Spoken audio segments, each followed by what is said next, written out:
Ok, donc allons-y pour la dernière fiche ressource numéro 3 du chapitre 1, la diversité des contrats de travail. Là, on va distinguer donc le contrat de travail des autres types de contrats de service. Alors, on connaît maintenant les trois critères qui caractérisent un contrat de travail, c'est-à-dire de réaliser un travail pour autrui. Donc là, on parle du salarié qui offre sa force de travail à l'entreprise. En contrepartie, il reçoit une rémunération de la part de l'employeur. Et enfin, et c'est le critère le plus important pour dissocier le contrat de travail du contrat de service, il doit y avoir un lien entre l'employeur et le salarié, un lien de subordination. C'est-à-dire que l'employeur exerce l'autorité sur le salarié. Donc ce troisième critère est essentiel. Alors, lors de la réalisation de la prestation par une personne extérieure, s'il y a un lien d'existence, s'il y a un lien de subordination, si on peut prouver l'existence de ce lien, eh bien, le contrat de service peut être requalifié en contrat de travail. Le contrat de service voilà, en contrat de travail. Donc commençons, rentrons dans le vif du sujet avec le prêt de main-d'œuvre. Donc, le prêt du personnel, pour commencer.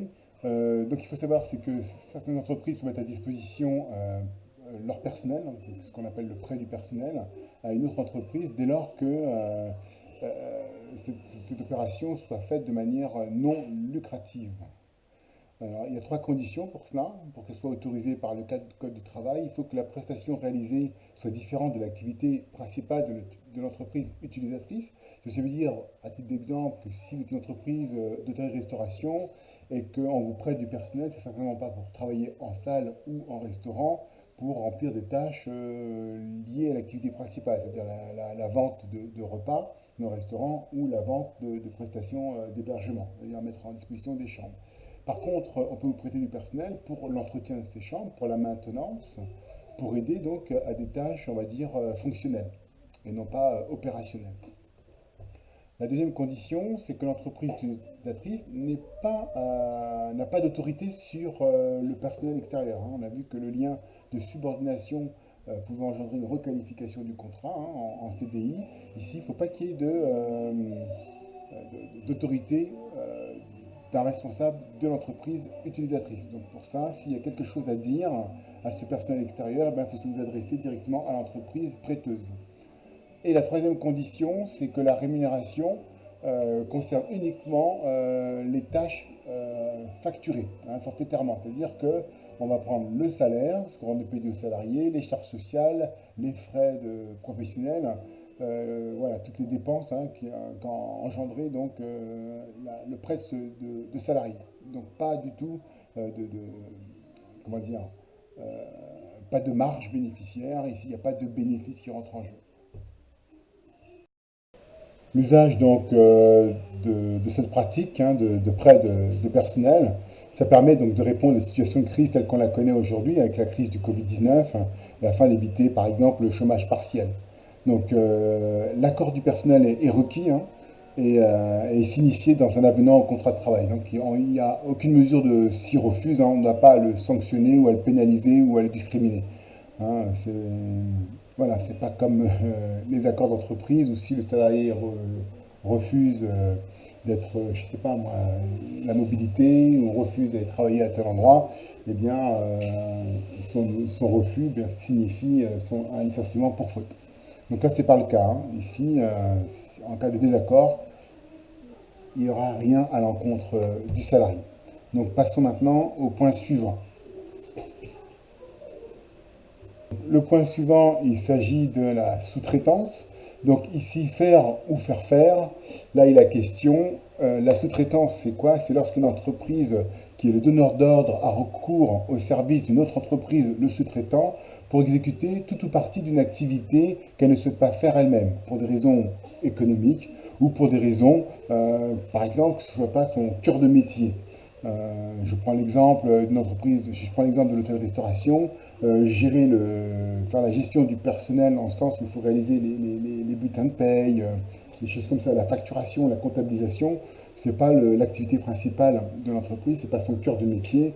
Et des fois, bah, alors, elle préfère plutôt de le faire elle-même, ce qui coûterait peut-être plus cher, ou ce sera peut-être mal fait, préfère sous-traiter auprès d'un cabinet ou auprès d'un comptable ce type de tâches. Hein, même chose pour la maintenance. Alors maintenant, les entreprises temporaires ou intérimaires. Donc là, il s'agit de travail fourni par des salariés embauchés par le biais d'entreprises intérimaires. Et là, ces entreprises-là, par contre, quand elles mettent à disposition du personnel, c'est à but lucratif. Hein. Donc ça se fait de manière ponctuelle et sous l'autorité de l'entreprise utilisatrice. Là, pareil, il y a des délais, hein, il y a des périodes. Le tableau, je crois qu'il figure dans votre livre. Sinon, c'est 3 et, entre 3 et 18 mois, hein, ce type de mission. Donc le groupement d'employeurs maintenant, donc l'objet principal du groupement d'employeurs, c'est de mettre à disposition de ses adhérents des salariés liés au groupement par un contrat de travail. C'est-à-dire que lorsque les membres du groupement ont besoin de conseils ou d'aide en matière d'emploi ou de gestion des ressources humaines, eh bien, ces entreprises, les membres, donc, font appel aux compétences du groupement dans ces domaines-là. Ça peut être par exemple la mise à disposition de salariés pour remplacer des salariés absents pour des motifs de formation. Donc pour en savoir plus, je vous ai mis un petit lien sur le site de Travail et Emploi du gouvernement concernant le groupement d'intérêt d'employeurs. Le dernier, donc, c'est le portage salarial. Donc, il n'est pas dans le livre, mais j'ai trouvé intéressant. Donc, je vous le mets parce que ça pourrait vous intéresser ultérieurement. Donc, là, ici, il y a 3 parties qui interviennent. Il y a l'entreprise salariale, l'entreprise de portage salarial, il y a le salarié porté et l'entreprise utilisatrice. Donc, entre le salarié porté et l'entreprise salariale, et l'entreprise de portage salarial, pardon, il va y avoir un contrat de travail. Et entre l'entreprise de portage salarial et l'entreprise client, il y aura un contrat commercial. Autrement dit, l'entreprise salariale, de portage salarial, va mettre à disposition donc, des salariés portés pour réaliser certaines missions. Alors, ce qu'il faut savoir, c'est que généralement, c'est réservé, donc, enfin, généralement, les salariés portés sont au minimum Bac+2, qu'ils ont la capacité de chercher eux-mêmes leur entreprise.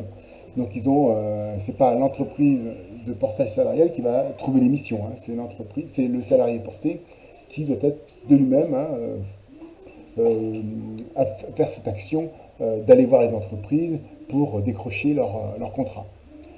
Et alors donc l'intérêt de l'entreprise de portage salarial, ben, l'intérêt c'est que c'est elle qui s'occupe de toutes les démarches administratives hein, auprès des organismes sociaux, auprès du salarié lui-même, hein, c'est-à-dire le bulletin de paie, la déclaration préalable d'embauche, etc., etc. Donc comme ça, le salarié porté il se concentre uniquement sur ce qu'il sait faire. Voilà. Donc je mets les liens à chaque fois hein, dès que je peux, si vous voulez en savoir plus sur le sujet. Voilà, donc ce chapitre est terminé, je vous remercie, et il ne vous reste plus qu'à faire les exercices du livre à la page... attendez, enfin, je vais le mettre sur l'écran.